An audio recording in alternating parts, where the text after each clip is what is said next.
ಸ್ನೇಹಿತರೆ, ಮೀಡಿಯಾ ಮಾಸ್ಟರ್ಸ್ಗೆ ಸ್ವಾಗತ, ಸುಸ್ವಾಗತ. ಗೆಳೆಯರೆ, ಒಂದು ದೇಶದ ರಸ್ತೆಗಳು ಆ ದೇಶದ ಸಂಸ್ಕೃತಿಯನ್ನ, ಅಭಿವೃದ್ಧಿಯನ್ನ, ಅಲ್ಲಿನ ಸರ್ಕಾರಗಳು ಕೆಲಸ ಮಾಡೋ ರೀತಿಯನ್ನ, ಅವರ ಹೊಟ್ಟೆಬಾಕತನವನ್ನ, ಹಸಿವನ್ನ, ಪ್ರಾಮಾಣಿಕತೆಗಳನ್ನ ಸಾರಿ ಸಾರಿ ಹೇಳುತ್ತವೆ. ರಸ್ತೆಗಳನ್ನ ದೇಶದ ನರನಾಡಿಗಳು ಅಂತ ಕರೀತಾರೆ. ರಸ್ತೆಗಳು ಹೇಗಿವೆ ಅನ್ನೋದನ್ನ ನೋಡಿ ದೇಶದ ಆರೋಗ್ಯ ಹೇಗಿದೆ ಅನ್ನೋದನ್ನ ಹೇಳೋದಕ್ಕೆ ಸಾಧ್ಯ ಆಗುತ್ತೆ. ಇವತ್ತು ನಮ್ಮಲ್ಲಿ ನೋಡಿ, ತಗೊಳ್ಳೋ ಪ್ರತಿ ವಾಹನಕ್ಕೂ ನಾವು ರೋಡ್ ಟ್ಯಾಕ್ಸ್ ಕಟ್ತೀವಿ. ಸಾಲದು ಅಂತ ರೋಡಿಗಿಳಿದು ಪ್ರತಿ ಬಾರಿ ಟೋಲ್ ಟ್ಯಾಕ್ಸು ಕಟ್ತೀವಿ. ಅದೇನು ಬರೀ ರಾಷ್ಟ್ರೀಯ ಹೆದ್ದಾರಿಗಳಿಗೆ ಮಾತ್ರ ಅಲ್ಲ, ಈಗಂತೂ ರಾಜ್ಯ ಹೆದ್ದಾರಿಗಳಿಗೂ ಕೂಡ ಟೋಲ್ ಬೂತುಗಳನ್ನು ಮಾಡಿ ವಸೂಲು ಮಾಡೋದಕ್ಕೆ ಶುರು ಮಾಡಿದ್ದಾರೆ. ಆದ್ರೆ ನಮ್ಮ ರಸ್ತೆಗಳು ಚೆನ್ನಾಗಿವೆಯಾ? ಲಾಲು ಪ್ರಸಾದ್ ಯಾದವ್ ಒಮ್ಮೆ ಹೇಮಾ ಮಾಲಿನಿ ಕೆನ್ನೆ ತರದ ರಸ್ತೆಗಳ ಬಗ್ಗೆ ಮಾತಾಡಿದ್ರು. ಆದ್ರೆ ಮೊನ್ನೆ ಚಂದ್ರನ ಮೇಲಿನ ಫೋಟೋಗಳು ಬಂದವು ನೋಡಿ, ಆಗ್ಲೇ ನಮ್ಮ ರಸ್ತೆಗಳು ಚಂದ್ರಮಂಡಲದ ತರ ಇವೆ ಅನ್ನೋದು ನಮಗೆ ಗೊತ್ತಾಗಿತ್ತು. ಅದೇನು ರೋಡುಗಳು ರೀ, ಬರೀ ಪಾಟ್ ಹೋಲುಗಳೇ. ಎಷ್ಟು ಗುಂಡಿ ಬಿದ್ದಿರುತ್ತವೆ ನಮ್ಮ ರೋಡುಗಳಲ್ಲಿ ಅಂದ್ರೆ ಇಲ್ಲಿ ರೋಡ್ ಎಲ್ಲಿದೆ ಅಂತ ಹುಡುಕಬೇಕು. ಗೆಳೆಯರೆ, 2022ರಲ್ಲಿ ಪಾಟ್ ಹೋಲ್ಗಳ ಕಾರಣದಿಂದ ಸಂಭವಿಸಿದ ಅಪಘಾತಗಳ ಸಂಖ್ಯೆ ಸರಿಸುಮಾರು 4,446. ಅದರಲ್ಲಿ ಸಾವನ್ನಪ್ಪಿದವರ ಸಂಖ್ಯೆ 1,856. ಇದು ವರದಿಯಾದ ಅಂಕಿಅಂಶಗಳ ವಿವರ. ಗೊತ್ತಾಗದೇ ಇರುವು, ಕಂಪ್ಲೇಂಟ್ ಆಗದೇ ಇರುವು, ಬೇರೆ ಕಾರಣಗಳನ್ನು ನಮೂದಿಸಿದ ಅಪಘಾತಗಳು, ಸಾವುಗಳು ಎಷ್ಟೋ ಲೆಕ್ಕಕ್ಕೆ ಸಿಗೋದಿಲ್ಲ. ನಮ್ಮಲ್ಲಿ ರಸ್ತೆ ಮೇಲಿನ ಗುಂಡಿಗಳಿಂದಲೇ ಇಷ್ಟೊಂದು ಸಾವುಗಳು ಸಂಭವಿಸ್ತಾ ಇವೆಯಲ್ಲ. ಈ ಪ್ರಕರಣಗಳಲ್ಲಿ ಎಲ್ಲಾದರೂ ಒಂದು ಕಡೆನಾದರೂ PWD ಅಧಿಕಾರಿಗಳನ್ನ, ರಸ್ತೆ ಹಾಕಿದ ಕಾಂಟ್ರಾಕ್ಟರನ್ನ, ಅದಕ್ಕೆ ಸಂಬಂಧಿಸಿದ ಸಚಿವನನ್ನ ಈ ಸಾವುಗಳಿಗೆ, ಅಪಘಾತಗಳಿಗೆ ಜವಾಬ್ದಾರರನ್ನಾಗಿ ಮಾಡಿ ಕೇಸು ದಾಖಲಿಸಿದ ಉದಾಹರಣೆಗಳೇನಾದರೂ ಇವೆಯಾ?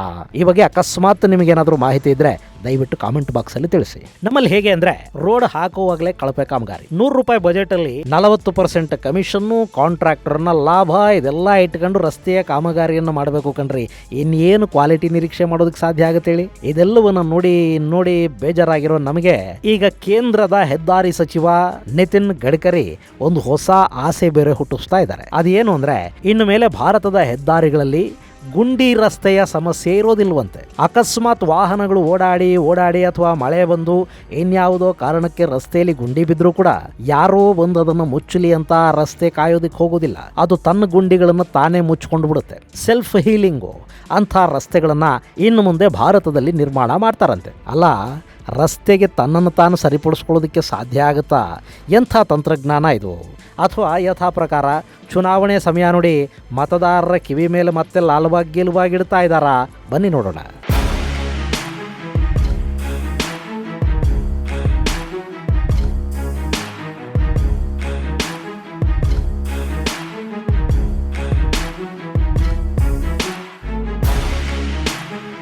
ಗೆಳೆಯರೆ, ಜಗತ್ತಲ್ಲಿ ಅತಿದೊಡ್ಡ ರಸ್ತೆ ಸಂಪರ್ಕ ಜಾಲವನ್ನು ಹೊಂದಿರುವ ದೇಶ ಭಾರತ. ಹೈವೇಗಳ ವಿಷಯದಲ್ಲಿ ಭಾರತ ಅಮೆರಿಕಾನ ಹಿಂದಿಕ್ಕಿ ಹೊಸ ಭಾಷ್ಯವನ್ನು ಬರೆದಿದೆ. ಆದರೆ ಸಂಪೂರ್ಣ ರಸ್ತೆ ಸಂಪರ್ಕ ಜಾಲ ಅಂತ ಬಂದಾಗ ಅಮೆರಿಕಾದ ನಂತರದ ಸ್ಥಾನದಲ್ಲಿ ಭಾರತ ನಿಂತುಕೊಳ್ಳುತ್ತೆ. 2022ರ ಡಿಸೆಂಬರ್ 31ರ ಲೆಕ್ಕಾಚಾರದ ಪ್ರಕಾರ ದೇಶದಲ್ಲಿ 63,31,791 ಕಿಲೋಮೀಟರ್ಗಳಷ್ಟು ರಸ್ತೆ ನಿರ್ಮಾಣ ಆಗಿದೆ. ಇದರಲ್ಲಿ ನ್ಯಾಷನಲ್ ಹೈವೇಗಳಿವೆ, ಸ್ಟೇಟ್ ಹೈವೇಗಳು, ಡಿಸ್ಟ್ರಿಕ್ಟ್ ರೋಡುಗಳು, ರೂರಲ್ ಮತ್ತು ಅರ್ಬನ್ ರಸ್ತೆಗಳು, ಜೊತೆಗೆ ಪ್ರಾಜೆಕ್ಟ್ ರೋಡುಗಳು ಕೂಡ ಸೇರ್ಕೊಂಡಿವೆ. ಹಾಗೆ ನೋಡಿದರೆ ಭಾರತದಲ್ಲಿ 1,51,000 ಕಿಲೋಮೀಟರ್ನಷ್ಟು ನ್ಯಾಷನಲ್ ಹೈವೇಗಳಿವೆ, 1,86,528 ಕಿಲೋಮೀಟರ್ ರಾಜ್ಯ ಹೆದ್ದಾರಿಗಳಿವೆ, ಇನ್ನು 6,32,154 ಕಿಲೋಮೀಟರ್ನಷ್ಟು ಜಿಲ್ಲಾ ರಸ್ತೆಗಳಿದ್ರೆ ದೇಶದ ಅತಿ ಹೆಚ್ಚು ರಸ್ತೆ ಸಂಪರ್ಕ ಜಾಲ ಅಂತ ಅನ್ನಿಸ್ಕೊಳ್ತಾ ಇರೋದು ನಮ್ಮ ರೂರಲ್ ರಸ್ತೆಗಳು. ಸರಿಸುಮಾರು 45,35,511 ಕಿಲೋಮೀಟರ್ಗಳಷ್ಟು ಗ್ರಾಮೀಣ ಭಾಗದ ರಸ್ತೆಗಳನ್ನು ಹಾಕಿದ್ದೀವಿ ಅಂತ ಸರ್ಕಾರದ ಬಳಿ ಮಾಹಿತಿ ಇದೆ. ಇನ್ನು ನಗರ ಪ್ರದೇಶಗಳ ರಸ್ತೆ ಸಂಪರ್ಕವನ್ನು ಗಮನಿಸೋದಾದ್ರೆ ಅದು 5,44,683 ಕಿಲೋಮೀಟರ್ಗಳಷ್ಟಿದೆ. ಇನ್ನುಳಿದ ಪ್ರಾಜೆಕ್ಟ್ ರೋಡುಗಳು ಅಂದ್ರೆ ಬಾರ್ಡರ್ ರೋಡ್ ಆರ್ಗನೈಸೇಷನ್ನ ರಸ್ತೆಗಳು, ಪ್ರೈವೇಟ್ ರಸ್ತೆಗಳು, ಸ್ಟೀಲ್ ಅಥಾರಿಟಿ ಆಫ್ ಇಂಡಿಯಾದ ರಸ್ತೆಗಳು, ನ್ಯಾಷನಲ್ ಮಿನರಲ್ ಡೆವಲಪ್ಮೆಂಟ್ ಕಾರ್ಪೊರೇಷನ್ನ ರಸ್ತೆಗಳು ಸೇರಿದ ಹಾಗೆ ಈ ಪ್ರಾಜೆಕ್ಟ್ ರೋಡುಗಳು 3,45,068 ಕಿಲೋಮೀಟರ್ಗಳಷ್ಟು ಉದ್ದ ಇವೆ. ಹೀಗೆ ಅತಿ ಹೆಚ್ಚು ರಸ್ತೆಗಳನ್ನ ಹಾಕಿದೀವಿ ಅಂತ ಭಾರತ ಬೆಂತಟ್ಕೊಳ್ತಾ ಇದ್ರೆ, ಅತಿ ಹೆಚ್ಚು ಕಳಪೆ ರಸ್ತೆಗಳಿರೋದು ಕೂಡ ನಮ್ಮಲ್ಲೇ ಅಂತ ರಸ್ತೆಗಳ ಮೇಲಿನ ಪಾಟ್ ಹೋಲುಗಳು ಅಣಕಿಸೋದಕ್ಕೆ ಶುರು ಮಾಡಿವೆ. ಪ್ರತಿನಿತ್ಯ ಒಂದಷ್ಟು ಸಾವು ನೋವುಗಳಿಗೆ ಕಾರಣವಾಗುವ ಈ ಪಾಟ್ ಹೋಲುಗಳನ್ನ ಸಂಪೂರ್ಣವಾಗಿ ಮುಚ್ಚೋದು ಸಾಧ್ಯವೇ ಇಲ್ಲದ ಮಾತು ಅಂತ ಸರ್ಕಾರಿ ಅಧಿಕಾರಿಗಳು ಹೇಳ್ತಾ ಇರ್ತಾರೆ. ಯಾಕೆಂದರೆ ನಮ್ಮಲ್ಲಿ ರಸ್ತೆ ಮೇಲೆ ಪಾಟ್ ಹೋಲುಗಳಿಲ್ಲ, ಪಾಟ್ ಹೋಲುಗಳನ್ನೇ ರಸ್ತೆಗಳು ಅಂತ ತೋರಿಸುವಷ್ಟು ಗುಂಡಿಗಳಿವೆ. ಅವೆಲ್ಲವನ್ನು ಮುಚ್ಚಬೇಕು ಅಂದರೆ ಆ ರೋಡನ್ನೇ ಹೊಸದಾಗಿ ಮತ್ತೆ ಹಾಕಬೇಕಾಗತ್ತೆ.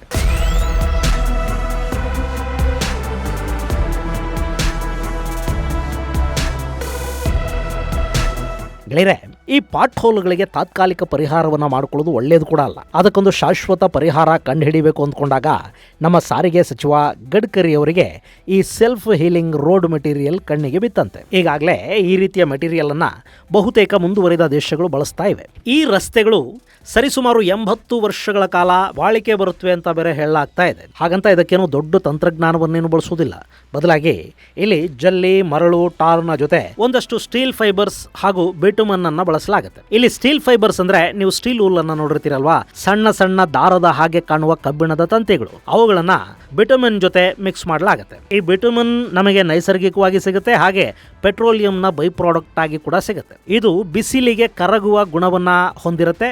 ಹೀಗಾಗಿ ಒಂದು ವೇಳೆ ರಸ್ತೆ ಮಧ್ಯೆ ಎಲ್ಲಾದರೂ ಬಿರುಕು ಕಾಣಿಸ್ಕೊಂಡ್ರೆ ಅಲ್ಲಿ ಬಿಟುಮನ್ ರಿಯಾಕ್ಟ್ ಆಗುತ್ತೆ. ಯಾವಾಗ ಈ ಪದಾರ್ಥ ಕರಗೋದಕ್ಕೆ ಶುರು ಆಗುತ್ತೋ ಆಗ ಅದರಲ್ಲಿರುವ ಸ್ಟೀಲ್ ವೂಲ್ ಕೂಡ ಆ ಬಿಟುಮನ್ ನ ಜೊತೆ ಸೇರಿ ರಸ್ತೆಗಾದ ಗಾಯವನ್ನ ಕಾಲಕಾಲಕ್ಕೆ ಹೀಲ್ ಮಾಡ್ತಾ ಹೋಗುತ್ತೆ. ಈ ಮಿಶ್ರಣವನ್ನ ಆಸ್ಫಾಲ್ಟ್ ಅಂತ ಕರೀತಾರೆ. ಈ ಮೆಟೀರಿಯಲ್ ಅನ್ನು ಬಳಸಿ ನಿರ್ಮಾಣ ಮಾಡೋ ರಸ್ತೆಗಳು ಆಗಾಗ ಕಾಣಿಸಿಕೊಳ್ಳುವ ಬಿರುಕುಗಳನ್ನ ಕಾಲಕಾಲಕ್ಕೆ ಸರಿಪಡಿಸ್ಕೊಳ್ತಾ ಹೋಗೋದ್ರಿಂದ ಅಲ್ಲಿ ಗುಂಡಿಗಳು ಬೀಳೋ ಪ್ರಮಾಣ ಕಡಿಮೆ ಆಗುತ್ತೆ. ಸಾಮಾನ್ಯವಾಗಿ ನೀವು ಕೂಡ ನೋಡಿರಬಹುದು, ಒಂದು ರಸ್ತೆ ಹಾಳಾಗಬೇಕು ಅಂದ್ರೆ ಅಲ್ಲಿ ಮೊದಲಿಗೆ ಸಣ್ಣ ಸಣ್ಣ ಬಿರುಕುಗಳು ಕಾಣಿಸ್ಕೊಳ್ಳುತ್ತವೆ. ಆ ಬಳಿಕ ಆ ಬಿರುಕುಗಳಲ್ಲಿ ನೀರು ಸೇರ್ಕೊಳ್ಳುತ್ತೆ, ಅಲ್ಲಿ ಗಾಳಿ ಆಡೋದಕ್ಕೆ ಶುರು ಆಗುತ್ತೆ. ಅಂತಹ ಕಡೆಗಳಲ್ಲಿ ವಾಹನಗಳು ಓಡಾಡ್ತಾ ಆ ಬಿರುಕು ದೊಡ್ಡದಾಗಿ ಅಲ್ಲಿ ಟಾರ್ ಕಿತ್ತು ಹೋಗುತ್ತೆ. ಆ ಬಳಿಕ ಕೆಲವೇ ದಿನಗಳಲ್ಲಿ ಅಲ್ಲೊಂದು ದೊಡ್ಡ ಗುಂಡಿ ಬೀಳುತ್ತೆ. ಇದು ಸಾಮಾನ್ಯವಾಗಿ ರಸ್ತೆಗಳಲ್ಲಿ ಗುಂಡಿಗಳು ಉಂಟಾಗೋದಕ್ಕಿರೋ ಕಾರಣ. ಆದರೆ ಇಲ್ಲಿ ಆಸ್ಫಾಲ್ಟ್ ಅನ್ನು ಬಳಸೋದ್ರಿಂದ ಈ ರೀತಿಯ ಸಣ್ಣ ಬಿರುಕುಗಳನ್ನ ಆರಂಭದಲ್ಲೇ ಅದು ಸರಿಪಡಿಸುತ್ತೆ. ಹೀಗಾಗಿ ನೀರು, ಗಾಳಿ ಇದು ಯಾವುದು ರಸ್ತೆಯ ಬಿರುಕುಗಳನ್ನ ಸೇರ್ಕೊಳ್ಳೋದಕ್ಕೆ ಸಾಧ್ಯ ಆಗೋದಿಲ್ಲ. ಹೀಗಾಗಿ ಆ ರಸ್ತೆ ಒಂದಷ್ಟು ಕಾಲ ಹೆಚ್ಚಾಗಿ ಬಾಳಿಕೆ ಬರೋದಕ್ಕೆ ಸಾಧ್ಯ ಆಗುತ್ತೆ. ಗೆಳೆಯರೆ, ಈಗಾಗಲೇ ಈ ರೀತಿಯ ರಸ್ತೆಯನ್ನ ನೆದರ್ಲ್ಯಾಂಡ್ಸ್ ಅಲ್ಲಿ ಹಾಕಿದ್ದಾರೆ. ಅಲ್ಲಿನ ಸರ್ಕಾರ 12 ರಸ್ತೆಗಳಲ್ಲಿ ಈ ರೀತಿಯ ಆಸ್ಫಾಲ್ಟ್ ಅನ್ನ ಬಳಕೆ ಮಾಡಿದೆಯಂತೆ. ಅದರಲ್ಲಿ ಒಂದನ್ನ 2010ರಿಂದಲೂ ಸಾರ್ವಜನಿಕ ಬಳಕೆಗೆ ಬಿಡಲಾಗಿದೆ. ಇನ್ನುಳಿದ ರಸ್ತೆಗಳಲ್ಲಿ ಕೂಡ ಸಾರ್ವಜನಿಕರು ಓಡಾಡ್ತಾ ಇದ್ದಾರೆ. ಆದರೂ ಆ ರಸ್ತೆಗಳ ಕ್ವಾಲಿಟಿ ಚೆಕಿಂಗ್ ನಡೀತಾ ಇದೆ. ಇನ್ನು ಬ್ರಿಟನ್ನಲ್ಲಿ ಕೂಡ ಈ ರೀತಿಯ ಸೆಲ್ಫ್ ಹೀಲಿಂಗ್ ರಸ್ತೆಗಳನ್ನು ನಿರ್ಮಾಣ ಮಾಡ್ಕೊಳ್ಳೋದಕ್ಕೆ ಶುರು ಮಾಡಲಾಗಿದೆ.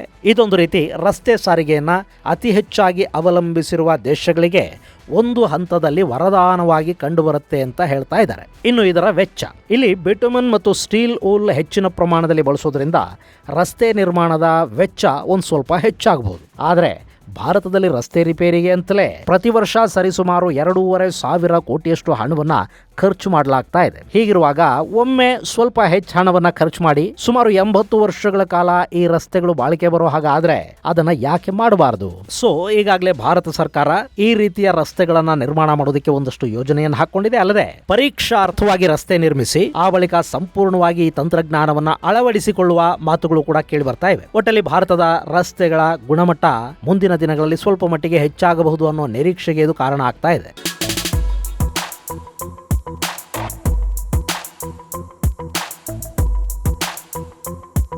ಗೆಳೆಯರೆ, ಹೀಗೆ ರಸ್ತೆಗಳು ಬೇಗ ಕಿತ್ತು ಹೋಗುತ್ತವೆ ಅನ್ನೋ ಕಾರಣಕ್ಕೆ ನಮ್ಮಲ್ಲಿ ಹಿಂದೆ ಕಾಂಕ್ರೀಟ್ ರಸ್ತೆಗಳನ್ನು ನಿರ್ಮಾಣ ಮಾಡೋ ಕೆಲಸ ಕೂಡ ನಡೀತು. ಆದರೆ ನೀವು ಕಾಂಕ್ರೀಟ್ ರೋಡ್ ಆದರೂ ಮಾಡಿ, ತಾರ್ ರೋಡ್ ಆದರೂ ಮಾಡಿ, ಚಿನ್ನದ ರಸ್ತೆ ಬೇಕಾದರೂ ಮಾಡಿ, ತಿನ್ನೋದು ಹೆಚ್ಚಾಗಿ ಕಾಮಗಾರಿಯಲ್ಲಿ ಕ್ವಾಲಿಟಿ ಇಲ್ಲದೆ ಹೋದರೆ ಯಾವ ರೋಡ್ ಆದರೂ ಕಿತ್ತು ಹೋಗೇ ಹೋಗುತ್ತೆ.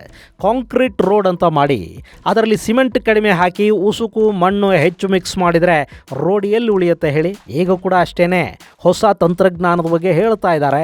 ತಂತ್ರಜ್ಞಾನ ಚೆನ್ನಾಗಿರಬಹುದು, ಆದರೆ ಕೆಲಸ ಮಾಡೋರು ನಮ್ಮದೇ ಕಾಂಟ್ರಾಕ್ಟರ್ಗಳು, ಮಾಡಿಸೋರು ನಮ್ಮದೇ ಸರ್ಕಾರಿ ಅಧಿಕಾರಿಗಳು. ನೀವು ಈ ಬಿಟಮನ್ನು, ಐರನ್ ಊಲು ಇದನ್ನ ರಸ್ತೆಗಿಂತ ಮೊದಲು ಈ ದೇಶದ ಭ್ರಷ್ಟರ ಬಾಯಿ ಮತ್ತು ಹೊಟ್ಟೆಗಳಿಗೆ ಹಾಕಬೇಕು. ಅವರಿಗೆ ಹಸಿವಾದಾಗಲೆಲ್ಲ ಇದು ಕರಗಿ ಹಸಿವು ಹಿಂಗೋ ಹಾಗಾದ್ರೆ ಬಹುಶಃ ರಸ್ತೆಯ ಕ್ವಾಲಿಟಿ ಕೂಡ ಸರಿ ಹೋಗುತ್ತೋ ಏನೋ. ಗೆಳೆಯರೆ, ನಮ್ಮಲ್ಲಿ ತಂತ್ರಜ್ಞಾನ ಯಾವುದು ಬಂದರೂ ಕೂಡ ನಮಗೆ ಜವಾಬ್ದಾರಿ ಬರುವವರೆಗೆ ಏನು ಸರಿ ಹೋಗೋದಿಲ್ಲ. ಇಲ್ಲಿ ನಮ್ಮ ಅಧಿಕಾರಿಗಳು, ರಾಜಕಾರಣಿಗಳ ಭ್ರಷ್ಟಾಚಾರ ಅನ್ನೋದು ಒಂದು ಕಡೆ ಆದ್ರೆ ನಮ್ಮಲ್ಲಿ ರಸ್ತೆಗಳನ್ನ ಆಗಾಗ ಅಗಿತಲೇ ಇರ್ತೀವಿ. ನೀವು ನೋಡಿರ್ಬೇಕು, ರಸ್ತೆ ಹಾಕೋವರೆಗೆ ಅಲ್ಲಿ ನೀರಿನ ಸಂಪರ್ಕ, ಗ್ಯಾಸ್ ಸಂಪರ್ಕ, ಚರಂಡಿ ಸಂಪರ್ಕ ಇದು ಯಾವುದನ್ನು ಕೊಡೋದಕ್ಕೆ ಯಾರು ಬರೋದೇ ಇಲ್ಲ. ಒಮ್ಮೆ ರಸ್ತೆ ನಿರ್ಮಾಣ ಆಯ್ತಾ, ಆಮೇಲೆ ಅಗಿಯೋದಕ್ಕೆ BBMP ಅವರು ಬರ್ತಾರೆ, ಮತ್ತೊಂದು ಬದಿಯಲ್ಲಿ BWSSB ಅವರು ಅಗಿತಾರೆ, ಅದಾದ್ಮೇಲೆ KEB ಅವರು ಬರ್ತಾರೆ, ಅವರು ಅಗಿತಾರೆ, ಇನ್ನೊಬ್ರು ಮತ್ತೊಬ್ರು ಎಲ್ಲ ಬಂದು ಅಗಿಯೋದು ರಸ್ತೆ ಹಾಕಿದ ಮೇಲೆನೆ ಕಣ್ರಿ. ಈ ಇಲಾಖೆಗಳ ನಡುವೆ ಅದು ಇನ್ನೆಂಥ ಸಮನ್ವಯ ಅಂತೀರಿ? ಹಂಗಾಗಿದವರು ಅದನ್ನು ಮುಚ್ಚಿ ಹೋಗ್ತಾರಾ? ಅದವ್ರ ಕೆಲಸ ಅಲ್ವೇ ಅಲ್ಲ. ಅವರಿಗೆ ಬಜೆಟ್ ಇರೋದು ಅಗಿಯೋದಕ್ಕೆ ಮಾತ್ರ, ಮುಚ್ಚೋದಕ್ಕಲ್ಲ. ಹಿಂಗೆ ಒಬ್ಬರ ನಂತರ ಒಬ್ಬರು ಬಂದು ಅಗಿತಾ ಇದ್ರೆ ಯಾವ ತಂತ್ರಜ್ಞಾನನೂ ಕೂಡ ನಮ್ಮ ರೋಡುಗಳನ್ನು ಸರಿಯಾಗಿಡೋದಕ್ಕೆ ಬಿಡೋದಿಲ್ಲ. ಸೊ ಈ ತಂತ್ರಜ್ಞಾನವನ್ನು ಮೊದಲು ಹೆದ್ದಾರಿಗಳಲ್ಲಿ ಬಳಸಿ ನೋಡ್ತಾರಂತೆ. ಅಲ್ಲಿ ಅದು ಯಶಸ್ವಿ ಆದರೆ ಬೇರೆ ಕಡೆ ಕೂಡ ಇದನ್ನು ಬಳಸಬಹುದು. ಆದರೂ ನಾನು ಆಗಲೇ ಹೇಳಿದ ಹಾಗೆ ನಮ್ಮ ರಾಜಕಾರಣಿಗಳು, ಅಧಿಕಾರಿಗಳು, ಕಾಂಟ್ರಾಕ್ಟರ್ಗಳ ಹಸಿವು ಇಂಗದೇ ಇದ್ರೆ ನಮ್ಮಲ್ಲಿ ಯಾವುದು ಕೂಡ ಸರಿ ಹೋಗುದಿಲ್ಲ. ಆ ಹಸಿವನ್ನ ಕಡಿಮೆ ಮಾಡೋ ತಂತ್ರಜ್ಞಾನ ಯಾವುದಾದ್ರೂ ಇದೆಯಾ, ಹುಡುಕಬೇಕಪ್ಪ. ಇದು ಗೆಳೆಯರೆ ಸೆಲ್ಫ್ ಹೀಲಿಂಗ್ ರೋಡ್ಗಳಿಗೆ ಸಂಬಂಧಪಟ್ಟ ಒಂದಷ್ಟು ಮಾಹಿತಿ. ಮುಂದಿನ ಸಂಚಿಕೆಯಲ್ಲಿ ಮತ್ತಷ್ಟು ವಿಶೇಷಗಳ ಜೊತೆ ಮತ್ತೆ ಭೇಟಿಯಾಗೋಣ. ಅಲ್ಲಿವರೆಗೆ ಜೈ ಹಿಂದ್, ಜೈ ಕರ್ನಾಟಕ.